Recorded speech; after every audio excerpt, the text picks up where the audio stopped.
Helicopter কত? দেবলীলা কি সমাস? স্যার এটা হচ্ছে যে দেব দেব করে দিলি না, এর নাম হচ্ছে বিশ্বাসঘাতক সমাস। শালা গর্ধব কমাটকার। আচ্ছা ক, পৃথিবীর সবচেয়ে বোকা প্রাণী কোনটা? স্যার খালি বোকা লয়, বেকুবো। এটা হচ্ছে গরু, লিজে পানি খায় আর মানুষক দুধ দেয়। তুই তো আমার পায়ের রক্ত মাথার তুলে দিচ্ছু রে।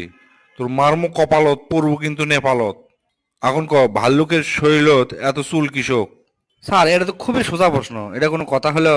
জঙ্গলের মধ্যে কোনো লাফিত থাকে না, সেই জন্য ওর কেউ চুল কাটে দিবার পারে না, ওই জন্য ওর চুল বড়। তুই তো আমার মাথা গরম করে দিচ্ছু রে। এখন তো মনে হচ্ছে তো কোপাতে কোপাতে জঙ্গলের লাপিত বানাই। আচ্ছা ক, সাইক্লোন কাক কয়? স্যার সাইকেল কিনবার যা যায় লোন নিয়ে সাইকেল কিনে, তাক কয় সাইক্লোন। শালা উম্মাদ, চুল কোলে সব ছেড়ে ফেলে দেবো তোর টানে। আচ্ছা ক, মনে কর একটা লোক সম্পূর্ণ খালি গায়ে খাড়া হয়ে আছে, মানে গাঁত কোনো কাপড় চোপড় নাই। ওর সামনে একটা হাতিও খাড়া হয়ে আছে। ওই হাতি ওই লোক কি জিজ্ঞেস করবি ক? স্যার হাতি জিজ্ঞেস করবি, এই মিচ্ছানা সুর দিয়ে আপনি নিঃশ্বাস লাইন ক্যাঙ্কা করে? শালা ইডিয়েট লঞ্চেস পতাকা, মাথার মধ্যে কিচ্ছু নাই। ক, কোন পাখি উড়বার পারে না? স্যার এটা কোনো ব্যাপার? যে পাখি মরে গেছে, মরা পাখি উড়বার পারে না। এলে তুই কি উত্তর দিচ্ছু রে? সামনে তোর পরীক্ষা, এলে উত্তর দিলে তুই পাশ করবে পারবো? তোকে তো মারে হামাক জাদুঘর তো মন চাচ্ছে। আচ্ছা ক, মরুভূমির দুটো প্রাণীর নাম ক। স্যার এটা তো আরো সহজ, উট আর উটের বাপ। তোকে দিয়ে কিচ্ছু হবি না রে, সব সময় ধান্দাবাজি উত্তর দিচ্ছ তুই। সবচেয়ে সুখী প্রাণী কোনটা ক? স্যার হাতি সব সময় দাঁত বার করে থাকে, দেখেন না, খিলখিল করে হাসে। অল্লাহ দিয়ে সুখী আর কেউ আছে?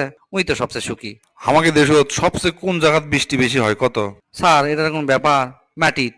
তোকে তো এখন মনে হচ্ছে যে মারতে মারতে তো মাটির নিচে পুঁতে থুই রে। আচ্ছা মনে কর সমুদ্রের মধ্যে একটা আপেল গাছ আছে, তোর গাঁত কোনো পানি থাকা হবি না, কোনো কিচ্ছু মনে কর যে কোনো জাহাজ, তারপরে তোর নৌকা টৌকা কিচ্ছু নেওয়া যাবে না। ওই আপেল গাছের থেকে আপেল পাইলে আসা লাগবে, কেঙ্কা করে নিয়ে আসবো ক? স্যার পাখি হয়ে উড়ে যাবো, উড়ে যা গাছের উপর পরমো, আপেলটা সিরিয়ালে চলে আসবো, হয়ে গেল।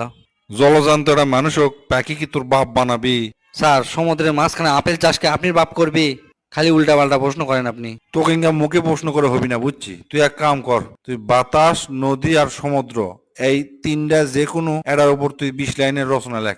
আবার তো স্যার আমাকে বিপদ ফেলে দিলেন, আমি এই তিনটার উপর কেঙ্কা করে লেখবো? আমি লিখলে তো কাগজের উপর লেখা লাগবে, এই নদী বাতাস পানি এগুলোর উপর লেখা যায়? আচ্ছা কালকে যে পড়া দিস না সেটা কি পড়ছু? না স্যার পড়িনি। কৃষক পড়িসনি? স্যার পূর্বালিতে কারেন্ট চলে গেছিল। কারেন্ট চলে গেছিল বুঝনো, তো মিচ্ছা না পড়ে দেবো, কারেন্ট আসছিল তখন পড়িসনি? হ স্যার, কারেন্ট আসার পর আবার পড়বার বসছি, আবার দেখি বসার সাথে সাথে আবার কারেন্ট চলে গেছে। হ্যাঁ সেটা আমি জানি, কিন্তু 10 মিনিট পর তো আবার কারেন্ট চলে যাচ্ছে, তখন পড়িসনি? না স্যার আর পড়বার বসিনি, কারণ আবার যদি পড়বে বসার সাথে সাথে কারেন্ট চলে যায়, সেজন্য আর পড়িনি। আর আমি চাই না যে আমার জন্য এলাকার মানুষের সমস্যা হোক, পরে আবার জানতে পারলে সকলে মিলে আমাকে ধরে কোবাবি। বুঝছি, তোর সাথে পারবো না। তবে তুই ইংরেজ সাথে সাথে উত্তর দেওয়া কোথেকে শিখছু রে? স্যার আপনি থেকে তো শিখছি, আপনি তো একদিন কইছিলেন যে যে প্রশ্ন যাই করুক সাথে সাথে উত্তর দেওয়া।